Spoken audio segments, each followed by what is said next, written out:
This is a story about the debt a map can't show and the kind of justice you have to carve out of the badlands with nerve and iron. Out here, the only thing that moves faster than a bullet is a lie, and the only thing harder than the terrain is the will to cross it. The alkali dust tasted like grit and regret. Jedediah Stone lay flat on the sun-scorched ridge, the stock of his Winchester warm against his cheek. Below, in the shimmering heat of the wash, his bounty. A half-starved horse thief named Cale was trying to coax a pitiful fire from sagebrush. It was a fool's move, sending up a smoke signal to anyone within 5 miles. Jed wasn't just anyone. He'd been tracking Cale for 3 days, from the muddy banks of the Cimarron to this parched hell. He knew the man's limp from a thrown horseshoe, the way he favored his right hand, and the fact that he'd trade his last bullet for a sip of whiskey. Jed worked with a cold, pragmatic calculus. He read the terrain like a language, every ravine a sentence, every track a word. He was a pathfinder, a man who moved through the harshest country as if born to it, his competence a shield against the solitude that was his constant companion. He shifted his weight, the leather of his gun belt creaking in the immense silence. Another 10 minutes, the sun would dip behind the mesa, casting the wash in shadow. Then he would move. He preferred not to use his rifle. A bullet was an expense. A well-placed rope and a hard-won lesson were more efficient. He slid back from the ledge, a ghost in the ochre landscape, and began to circle down, his boots making no sound on the scree. Justice was a matter of logistics, and his only creed was to finish the job. The poster promised $200, enough to refit his gear and settle a debt that weighed heavier than any pack. He was 50 yards out when the rhythm of the chase shattered. A frantic drumming of hooves echoed from the canyon mouth, a horse being ridden into the ground. Cale scrambled for his pistol, startled. Jed froze, cursing under his breath. A new piece on the board. He watched as a lone rider burst into the wash, her horse lathered and stumbling. Then came the pursuit. 3 men, riding hard, their rifles already out of their scabbards. They wore the brand of Silas Corbin, a man who claimed this territory like a king, his law written in blood and fear. The woman's horse collapsed, pitching her into the dust. She scrambled up, clutching a leather satchel to her chest, and ran. Corbin's men fanned out, their intent clear and brutal. In that instant, Yet's cold calculus failed him. The $200 bounty on Cale's head evaporated. The debt he owed was not to the law, but to a memory, a man Corbin had murdered years ago. He raised the Winchester, the setting sun glinting off the long barrel. He centered the sights on the lead rider. The job had just changed. The crack of the Winchester echoed, sharp and definitive. The lead rider was thrown from his saddle, a clean shot. The other 2 reined in hard, confusion turning to fury as they scanned the ridges for the source of the attack. Jed worked the lever, the smooth, mechanical shuck-shuck of familiar comfort. He didn't aim to kill the second man, but the man's horse, a bigger target and a greater loss. The animal screamed and went down, pinning its rider's leg. The third man, smarter than the others, spurred his horse toward the rocks, seeking cover. That left the woman. She was on her feet, staring up at the ridge where the shots originated, her face a mask of dust and defiant terror.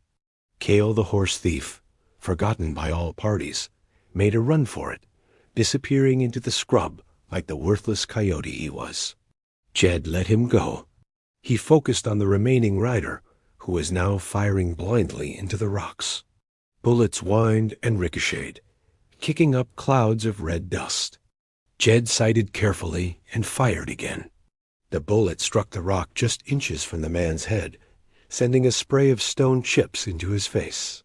The man yelled, scrambled onto his horse, and galloped back the way he came, leaving his trapped companion behind. The silence that fell was heavier than before. Jed kept his rifle trained on the injured man, who was groaning and trying to pull his leg from under his dead horse. Jed slid down the scree slope, his boots finding purchase in the loose rock. He approached the woman first, his rifle held low but ready. "You all right, ma'am?" he asked, his voice a low rasp. She nodded, her eyes wide, still clutching the satchel. "Who are you?" "The man who just saved your skin. Those were Corbin's men." It wasn't a question. "I know who they were," she said, her voice tight with anger, not fear. She had courage.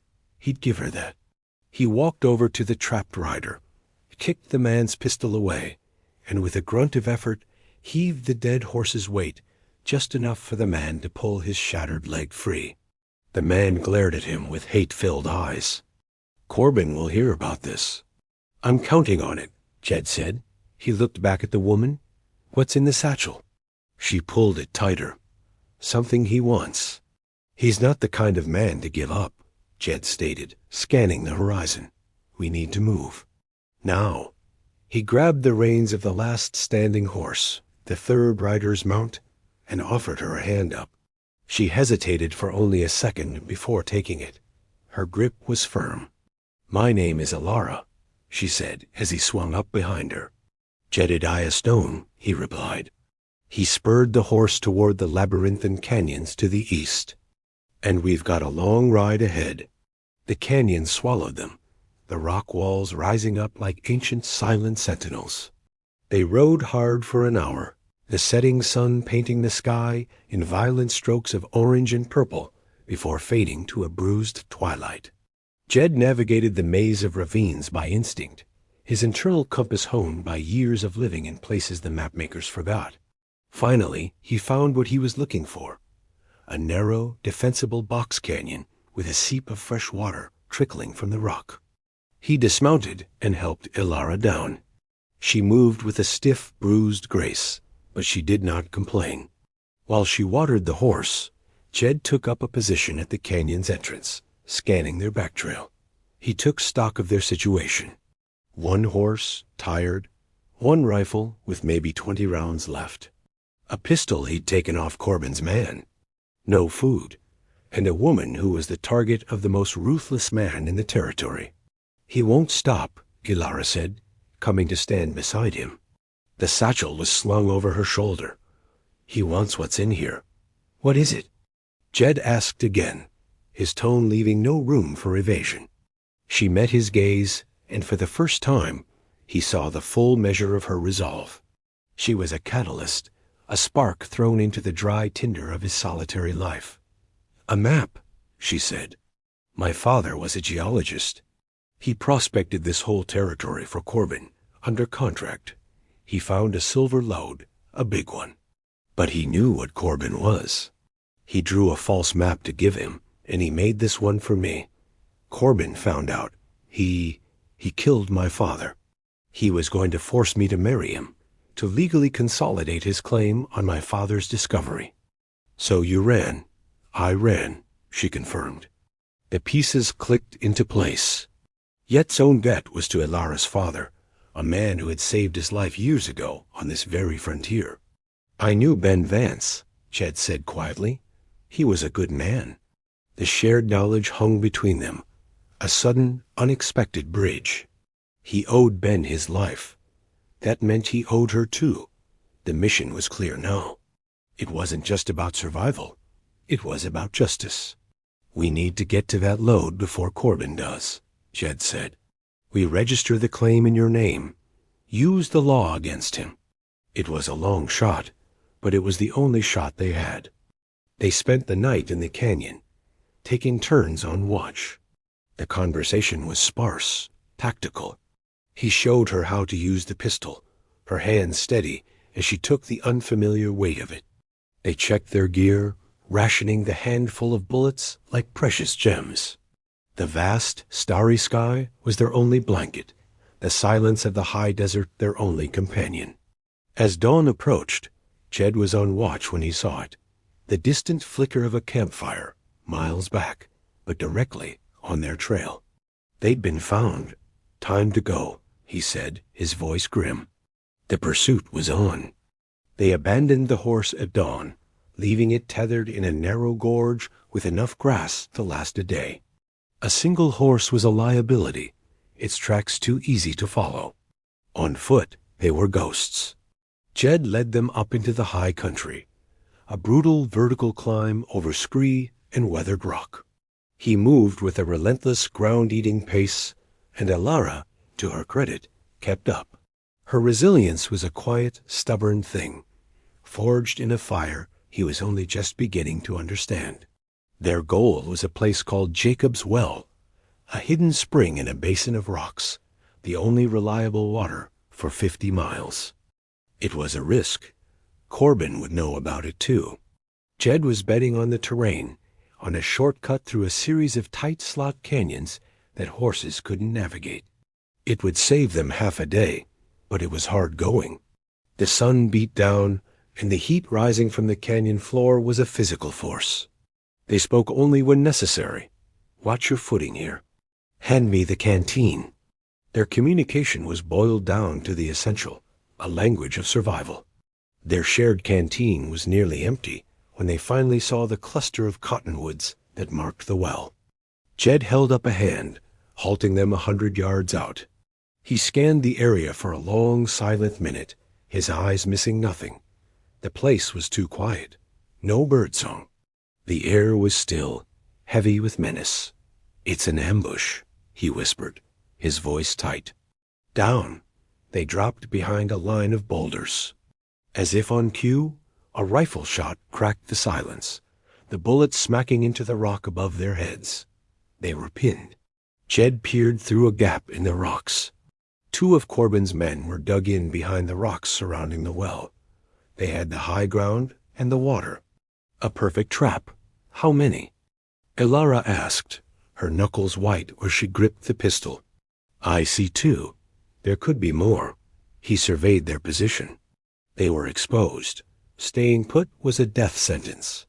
He made a decision.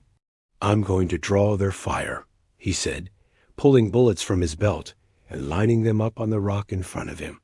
"When I do, I want you to run. See that arroyo to the left? Follow it down. It'll give you cover. I'll meet you on the other side of this basin." "No," she said, her jaw set. "I'm not leaving you." "That's an order," he snapped, his tone hard. "You have the map. The mission is the map. Now go." He didn't wait for an answer. He took a breath, then broke cover, firing 2 quick shots at the sniper's position. As expected, they returned fire, their bullets kicking up dust around his feet. He saw a flash of movement out of the corner of his eye, Elara, running low and fast, just as he'd told her. He laid down suppressing fire, working the Winchester's lever, making every shot count, forcing the ambushers to keep their heads down. The rifle clicked empty. He scrambled back behind the rocks as bullets chewed at the space where he'd been. He had given Elara her chance. Now he had to make his own. The midpoint of their journey was meant to be a sanctuary. A day's hard travel after the firefight at the well, they limped into the dusty, ramshackle outpost of Stony Creek, a place so small and forgotten it was little more than a whisper on the wind. Jed knew a man here, an old prospector named Silas, who owed him a favor. He was their one chance to get fresh supplies, maybe a horse, and disappear before Corbin's network of eyes and ears found them. The outpost consisted of a single saloon and a livery stable, both leaning as if tired of standing. Silas was where Jed expected him to be, behind the bar of the saloon, polishing a glass with a dirty rag. The old man's eyes widened in recognition, then narrowed with something else. Fear. "Jed?" he rasped. "Didn't expect to see you. Silas, need a horse, some supplies, and a quiet room for my friend." "We'll pay," Jed said, putting a few coins on the bar.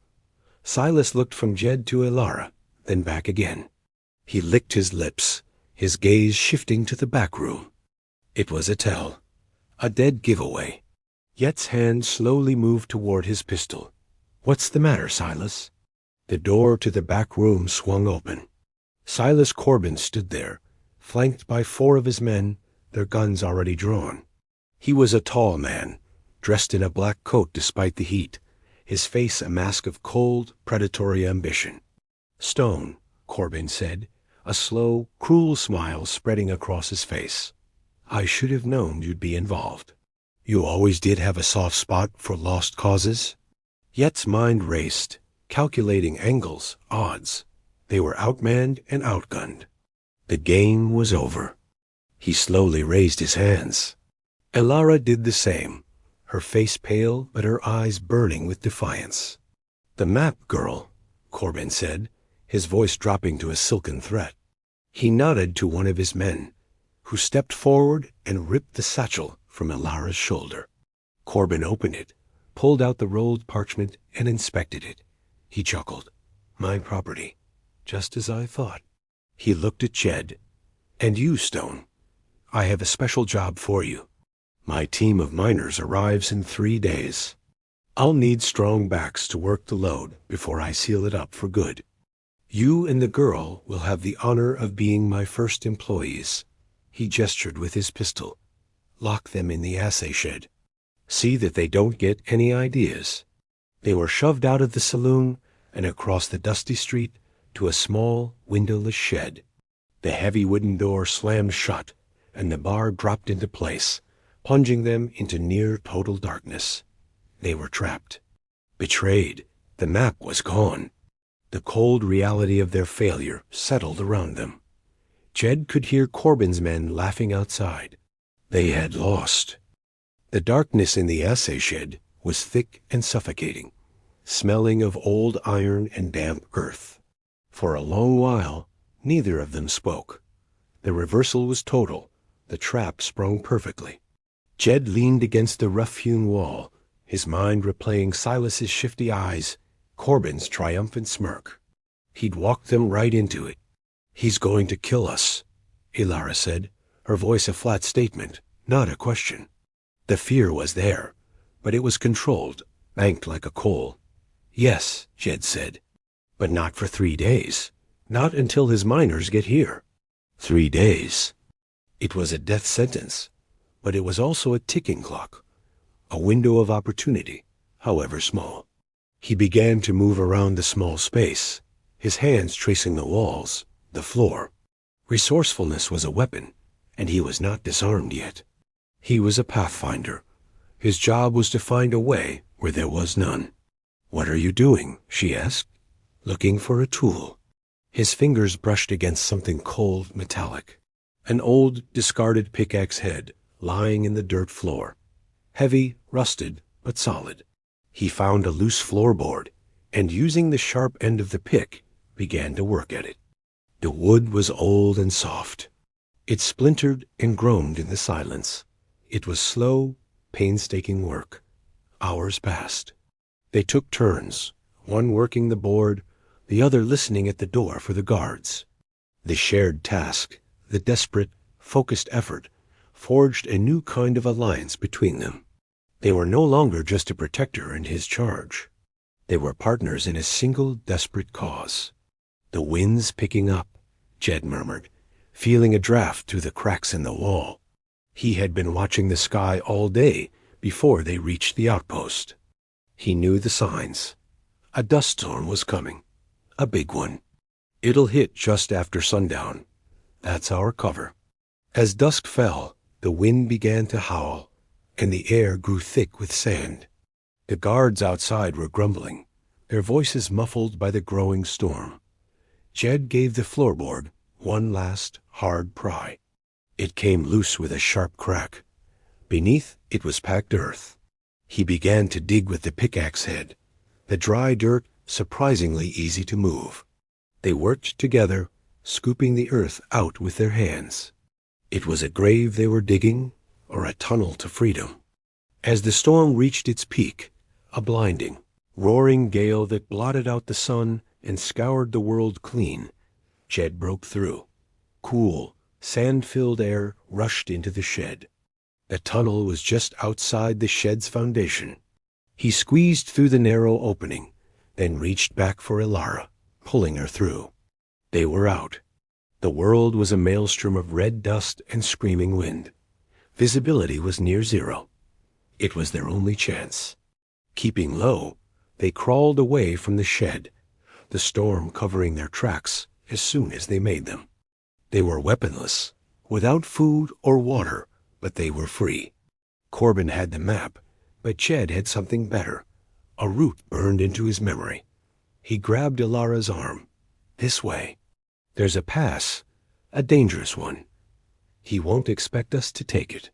They ran, swallowed by the storm, two desperate figures battling the wind, with nothing but a risky plan and the sheer will to survive. The storm that had been their salvation now became their tormentor. It raged for hours, forcing them to take shelter in a shallow cave, huddled together for warmth as the temperature plummeted.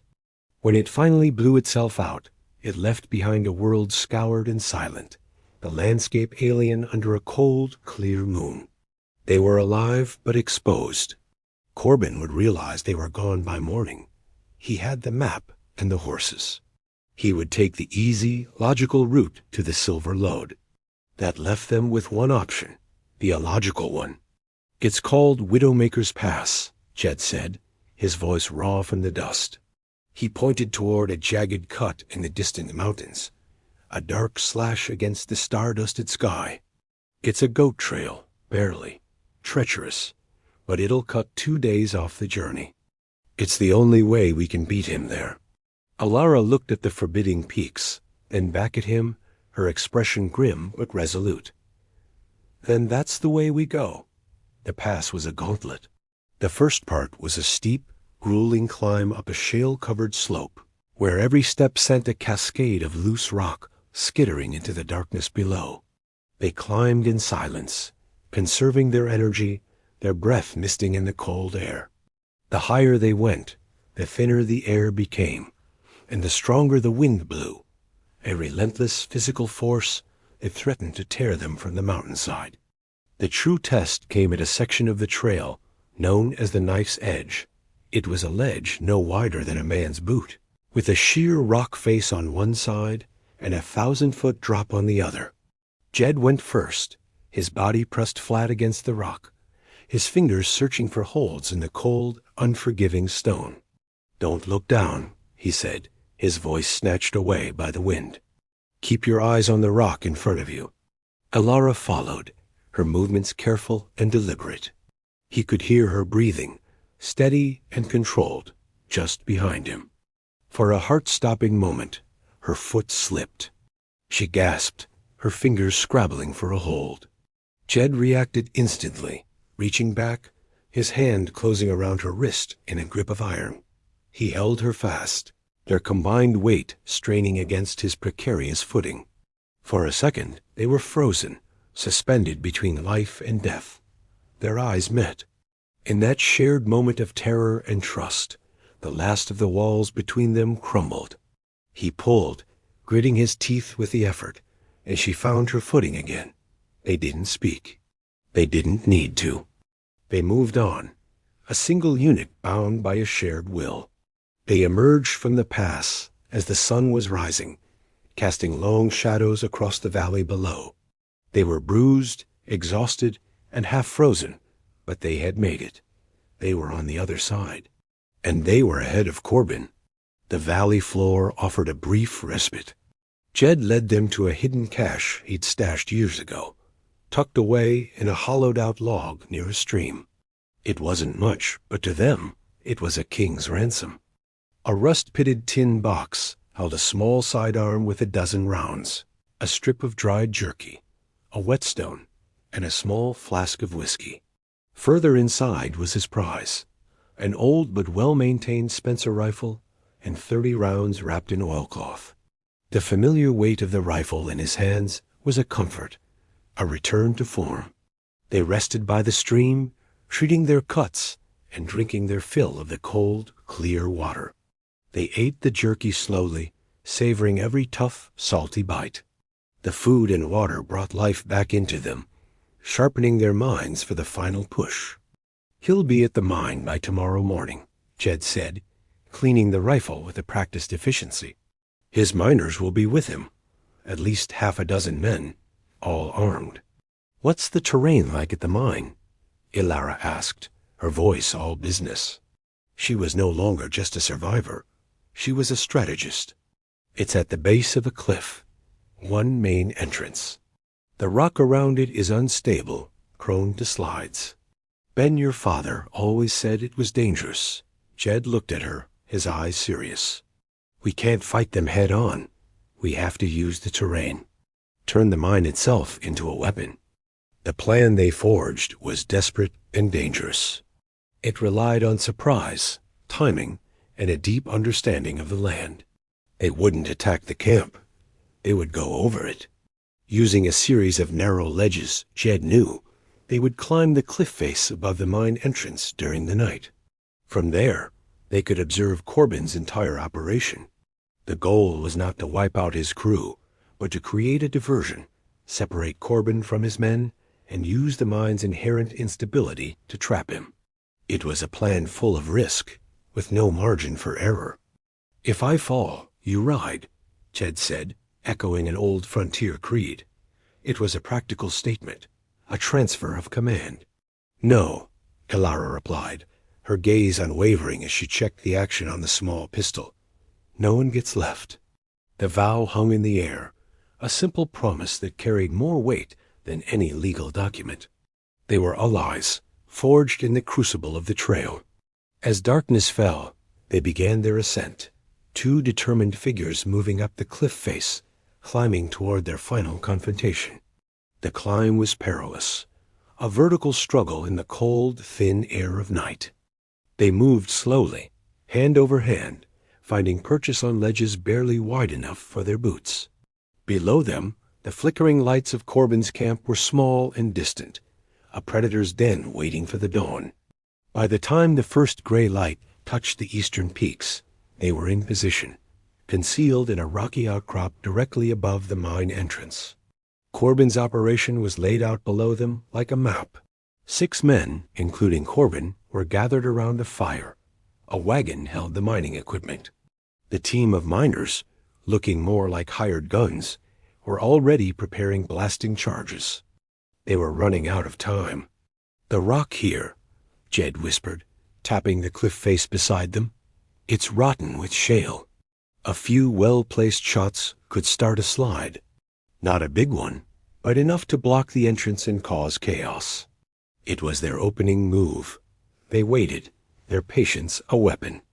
They watched as Corbin directed his men, his arrogance clear even from a distance. He sent 2 men to scout the perimeter, and 2 others to start setting the first charges at the mine's mouth. That left Corbin and 2 guards at the main camp. The moment was now. "I'll take the men at the mine entrance," Jed said. "You create a diversion at the camp. Make them think the attack is coming from the west. Drive them toward the mine." Elara nodded, her face grim. "Be careful." He gave her a curt nod in reply, then began to move, a shadow slipping through the rocks, circling down toward the mine. Elara waited, counting to 100, her heart pounding a steady, rhythmic beat against her ribs. Then she raised her pistol and fired 2 shots into the pack mules tethered at the edge of the camp.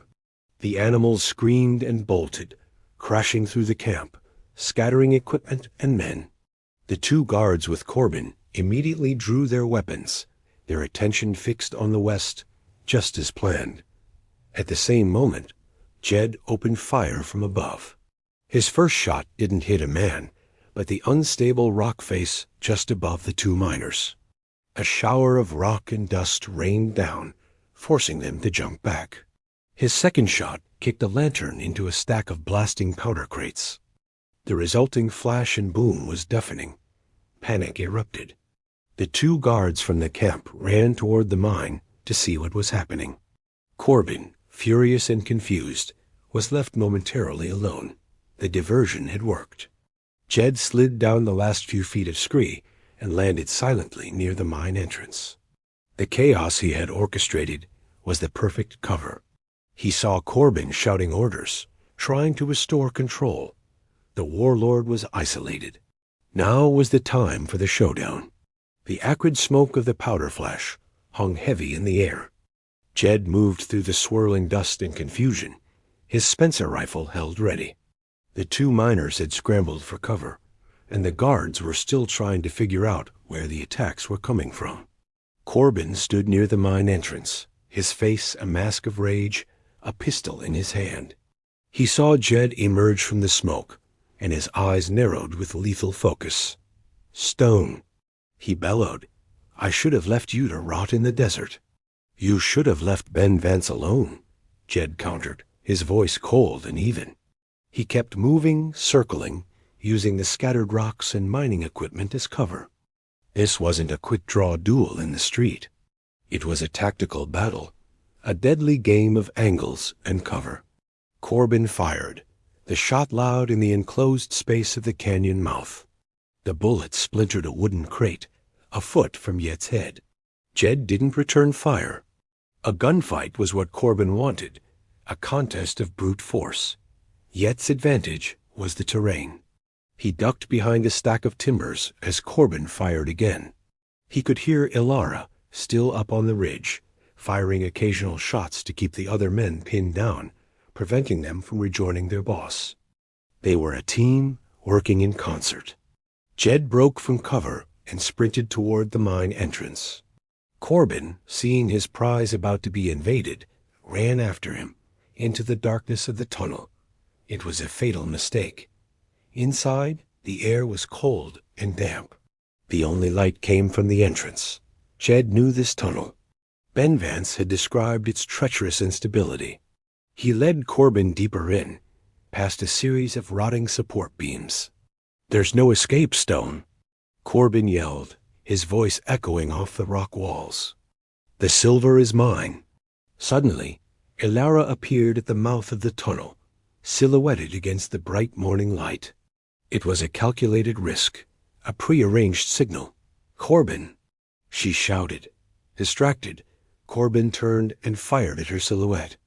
At that exact moment, Jed slammed the butt of his rifle against one of the main support beams, one he knew was already fractured. The crack of splintering wood was followed by a deep groan from the earth. Dust and pebbles rained from the ceiling. Corbin looked up, his eyes wide with horror as the tunnel began to collapse. He tried to run, but it was too late. A section of the ceiling gave way, burying him in tons of rock and earth. Jed, already moving, scrambled out of the entrance just as the mine sealed itself shut. The showdown was over. Silence fell over the canyon, broken only by the sound of the remaining henchmen beating a hasty retreat. Jed leaned against the rock wall, breathing heavily. Elara slid down the last of the slope and ran to his side. They stood together, looking at the mountain that had become Corbin's tomb. Justice had been delivered. The aftermath was quiet, the adrenaline slowly draining away, leaving a bone-deep weariness in its place. The remaining horses of Corbin's outfit stood placidly, their reins trailing in the dust. The sun was higher now, beating down on the silent camp. The costs were tallied in spent cartridges and frayed nerves. Jed walked to the rockfall that now sealed the mine. He placed a hand on the raw, broken stone. "It's done, Ben," he murmured. The debt was paid. Elara came to stand beside him. She looked not at the mine, but at him. The grime and dust couldn't hide the deep gash on his forearm from a ricochet, a wound he hadn't mentioned. She took a strip of clean cloth from her shirt and began to dress it, her touch gentle but efficient. It was a simple, practical gesture, an acknowledgement of the battle they had shared and survived. "The claim," she said, her voice steady. "What do we do now?" "We ride to the nearest land office," he said. "We register it in your name. With Corbin gone, no one will challenge it." The map, the object that had started this violent chase, was now just a piece of paper. The real prize was the freedom it represented. They gathered what they needed from the abandoned camp: 2 good horses, supplies, and a canteen of water. As they prepared to leave, Jed turned to her, the question unspoken but clear in his eyes. What would she do? What would become of her? "You don't have to worry about me," she said, reading his thoughts. I'm not your problem anymore." He mounted his horse and looked down at her, his expression unreadable, but for the intensity in his gaze. He thought of the solitary man he had been just days ago, tracking a common thief for a handful of dollars. He thought of the risks she had taken, the courage she had shown. "I don't care who you were before you ran from Corbin," he said, the words coming out rough, unpolished. "You're with me now." It wasn't a declaration of possession, but of alliance. A statement of a new reality. He was no longer a pathfinder who walked alone. He was part of a we. He offered her a hand up onto her horse. They rode out of the canyon, not back the way they came, but toward a new horizon. The land was the same, a vast and unforgiving wilderness, but they were not. They were tested, transformed, two survivors riding on, their future as open and uncharted as the territory ahead.